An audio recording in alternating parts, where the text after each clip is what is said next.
Hello friends, welcome to GK GS express guys. आज का हमारा टॉपिक है बाल विकास, जो कि सीटेट एग्ज़ाम के लिए बहुत ही महत्वपूर्ण है। तो आइए शुरू करते हैं। पहला क्वेश्चन है, विशिष्ट बालक कौन होते हैं? तो ये बालक जो सामान्य बालकों से हटकर होते हैं, इन्हें एक नया शब्द दिया गया है, विभिन्न योग्यता रखने वाले बालक। अगला क्वेश्चन है, बुद्धि के परिणामों के आधार पर सामान्य संभावना वक्र किसने प्रस्तुत किया? ये टर्मन ने प्रस्तुत किया था। अगला है, बाल केंद्रित शिक्षा क्या होती है? तो बाल केंद्रित शिक्षा वह शिक्षा होती है जिसमें शिक्षा का केंद्र बिंदु बालक होता है। ऐसी शिक्षा बालकों की रुचि को, क्षमताओं को, प्रवृत्तियों को ध्यान में रखकर प्रदान की जाती है, बाल केंद्रित शिक्षा कहते हैं। नेक्स्ट है, प्रगतिशील शिक्षा के जनक कौन है? तो ये हैं जॉन डेवी। अगला है, प्रोजेक्ट विधि के जनक कौन है? तो ये हैं किलपैट्रिक और जॉन डेवी। प्रगतिशील शिक्षा किस पर अधिक बल देती है? ये प्रोजेक्ट विधि से पढ़ाने पर अधिक बल देती है। बालकों के नैतिक विकास के जनक कौन है? ये हैं कोहलबर्ग। अगला है, नैतिकता का क्या अर्थ है? तो बालकों में नैतिक गुणों का विकास करना ही नैतिकता है, जैसे झूठ न बोलो, बड़ों का आदर करना, दूसरों की आज्ञा का पालन करना और दूसरों की सहायता करना, मिलजुल कर रहना आदि।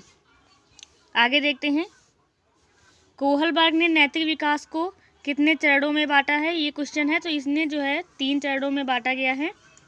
पहला है पूर्ण रूढ़िगत नैतिकता का स्तर, ये 4 से 10 वर्ष के लिए बच्चों के लिए है।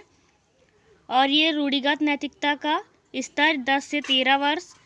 तीसरा है उत्तर रूढ़िगत नैतिकता का स्तर, ये 13 से अधिक वर्ष के लिए है। अगला क्वेश्चन देखते हैं, समीपस्थ विकास का सिद्धांत ZPD सिद्धांत किसने दिया? ये वाइगोत्स्की ने दिया है। वाइगोत्स्की कहाँ के निवासी थे? तो ये जो है रूस के निवासी थे। अगला क्वेश्चन है, अंधों की लिपि के जनक कौन है? ये हैं लुई ब्रेन। LKG व UKG की पद्धति के जनक कौन है? ये हैं फ्रोबेल। नर्सरी पद्धति के जनक कौन है? मारिया मॉन्टेसरी। अगला क्वेश्चन है, भूल एवं प्रयत्न सिद्धांत किसने दिया? ये थॉर्नडाइक ने दिया है। अनुकूलित अनुक्रिया या क्लासिकी अनुबंधन सिद्धांत किसने दिया? ये पैवलॉन ने दिया है। अगला क्वेश्चन है, क्रिया प्रसूत अनुबंध सिद्धांत किसने दिया? ये स्किनर ने दिया है। जीन पियाजे किस विचारधारा के समर्थक थे? तो ये जो है संज्ञानात्मक विचारधारा के समर्थक थे। अगला है, जीन पियाजे किस देश के निवासी थे? ये स्विट्जरलैंड के निवासी थे। जीन पियाजे ने अपने प्रयोग किस किस पर किए? तो इन्होंने जो है अपने प्रयोग अपनी 2 पुत्री व 1 पुत्र पर किया है। वह कौन मनोवैज्ञानिक है जो पहले जीव विज्ञान के प्रोफेसर थे, बाद में मनोवैज्ञानिक के प्रोफेसर बने? तो ये थे जीन पियाजे। अगला क्वेश्चन देखते हैं, 17वीं शताब्दी में मनोविज्ञान को कहा जाता था मन या मस्तिष्क का विज्ञान। मनोविज्ञान को मन या मस्तिष्क का विज्ञान किसने कहा? आंसर है पोम्पोनॉजी। 18वीं शताब्दी में मनोविज्ञान को कहा जाता था चेतना का विज्ञान।